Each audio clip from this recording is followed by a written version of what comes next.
Menko Polhukam Mahfud MD mengatakan pemerintah belum memutuskan apakah akan memulangkan 600 lebih WNI yang tergabung dalam ISIS atau Foreign Terrorist Fighter ke Indonesia.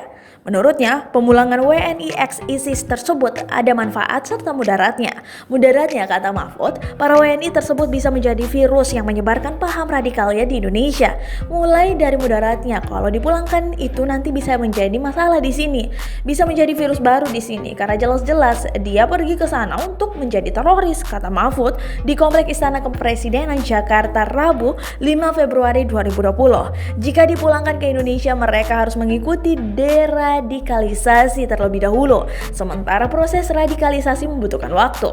Kalau nanti habis deradikalisasi diterjunkan ke masyarakat, nanti bisa kambuh lagi. Kenapa? Karena di tengah masyarakat nanti dia diisolasi, dijauhi. Kalau dijauhi nanti dia jadi teroris lagi kan, katanya. Namun pada satu sisi para WNI tersebut memiliki hak untuk tidak kehilangan status kewarganegaraannya.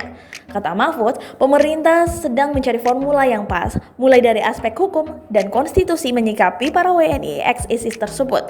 Kita sedang mencari formula bagaimana aspek hukum serta aspek konstitusi dari masalah teroris pelintas batas ini terpenuhi semuanya. Kalau ditanya ke Menko Polhukam, itu jawabannya, katanya.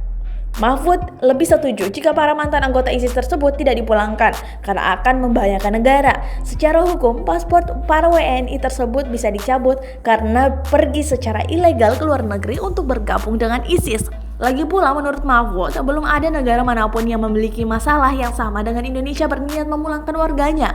Dari banyak negara yang punya FTF, itu belum ada satupun yang menyatakan akan dipulangkan. Ada yang selektif, kalau ada anak-anak yatim ya akan dipulangkan. Tapi ada umumnya tidak ada yang mau memulangkan terorisnya, ujarnya.